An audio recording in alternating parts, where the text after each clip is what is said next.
혹시 그런 생각해 보셨나요? 내가 가진 가장 또렷한 기억인데 어쩌면 그게 완전히 틀렸을 수도 있다? 뭐 예를 들면 어릴 때 마트에서 길 잃었던 기억. 정말 생생한데 사실은 아예 없었던 일일 수도 있다는 거죠.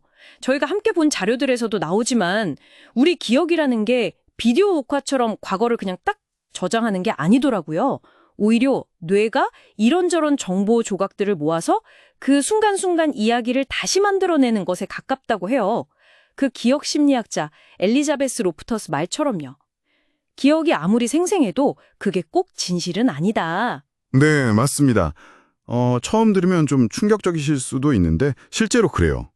우리 뇌가 사실 모든 걸 다 저장할 수는 없거든요. 용량 문제도 있고. 그래서 경험을 할 때 아주 핵심적인 것만 남기고 확 압축을 시켜요. 나중에 그걸 다시 떠올릴 때는 그 압축된 파일 조각들을 꺼내서 빈 곳은 채워넣는 거죠.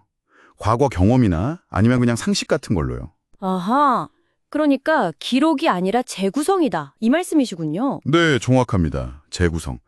심지어 더 재밌는 건 기억을 한번 이렇게 떠올릴 때마다 그 기억이 뇌에 다시 저장되거든요.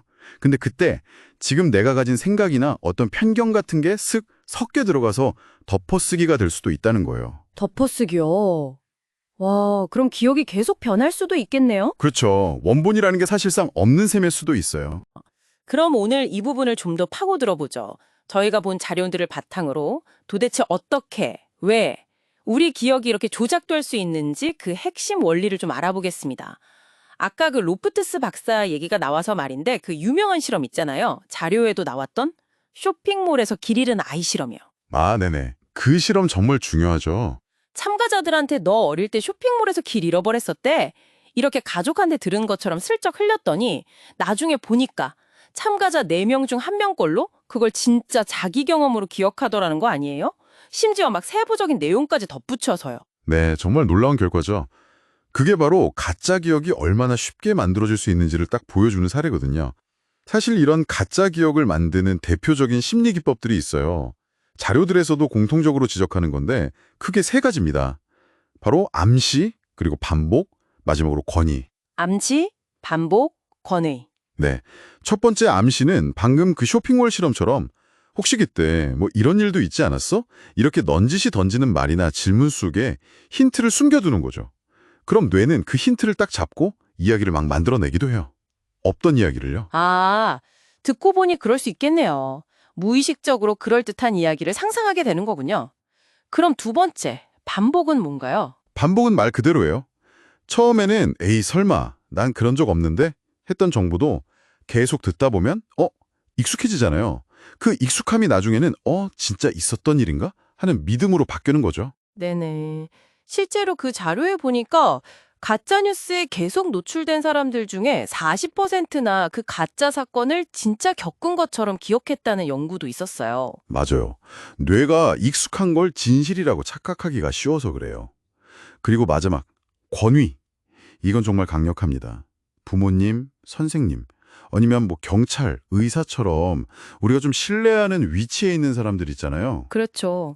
그 사람들의 말은 우리 기억에 엄청난 영향을 줘요. 그 사람 말을 믿고 내 기억을 의심하게 만드는 거죠. 아, 그 자료의 예시로 나왔던 1980년대 맥마틴 보육원 사건 같은 게 그런 건가요? 네, 대표적인 비극이죠. 권위 있는 조사관들이 아이들한테 계속 유도 질문을 하고 암시를 주니까 결국 아이들이 겪지도 않은 끔찍한 학대 경험에 대해서 집단적으로 거짓 기억을 만들어내버렸잖아요. 정말 끔찍한 일이네요. 이게 근데 꼭 그렇게 막 극단적인 상황에서만 일어나는 건 아니죠. 그럼요. 훨씬 더 일상적이에요. 예를 들어서 SNS 같은 거요. 막 예쁘게 편집하고 보정한 내 사진 계속 보다 보면 어느새 그게 진짜 내 모습, 내 경험이었던 것처럼 기억을 대체해버리기도 하잖아요. 그렇죠. 광고도 마찬가지예요. 옛날 향수를 은근슬쩍 자극하면서 어떤 제품에 대한 좋은 기억, 사실은 없었던 기억을 심어주기도 하고요. 아, 맞아요. 그런 광고들 있죠. 근데 이게 개인적인 차원을 넘어서 사회적으로 정말 심각한 문제를 일으키는 경우가 바로 법정에서의 허위자백 문제입니다. 허위 자백이요? 네. 그 보내주신 자료 중에 미국 이노센스 프로젝트 통계가 있었죠. DNA 선고로 무죄가 밝혀진 사건들을 보니까 약 29% 정도에서 피고인이 자기가 하지도 않은 범죄를 자백했다는 거예요. 29%나요? 그렇게 높아요? 네.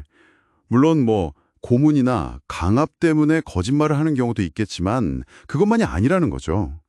강압적인 신문 환경에서 계속 반복되는 암시나 질문, 또 조사관의 그 권위에 짓눌리다 보면 자기도 모르게 내가 정말 그랬나? 하면서 잘못된 기억을 스스로 형성하고 그걸 진짜로 믿어버리는 경우.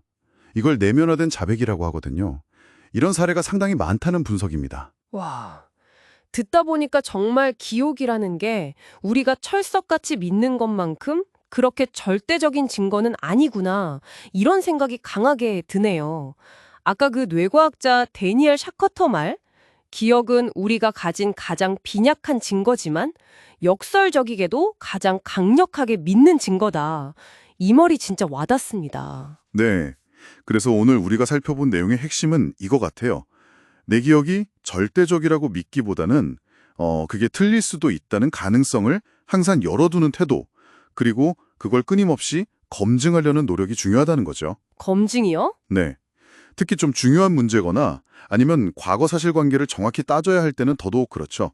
내 기억 하나만 믿지 말고 다른 객관적인 증거나 기록 같은 거랑 비교해보고 또 다른 사람들은 어떻게 기억하는지 다른 관점도 꼭 참고하는 습관이 필요합니다. 네, 필요하겠네요. 어쩌면 지금 이 순간에도 우리 뇌는 각자 자기한테 유리하거나 아니면 그냥 그럴듯해 보이는 이야기를 막 만들어내고 있을지도 모르는 거잖아요. 그렇죠. 끊임없이 현재의 영향을 받으니까요. 이 기억의 함정에서 좀 벗어나려면 때로는 내가 가장 확신하는 기억조차도 한 발짝 물러서서 진짜 그랬나? 사실은 뭐지? 이렇게 질문을 던져보는 용기가 필요할 것 같습니다. 맞습니다. 그게 중요해요. 이게 어쩌면 기억의 배신으로부터 우리 스스로를 지키는 가장 현실적인 방법이 아닐까 싶네요. 마지막으로 한번 스스로에게 물어보시면 어떨까요?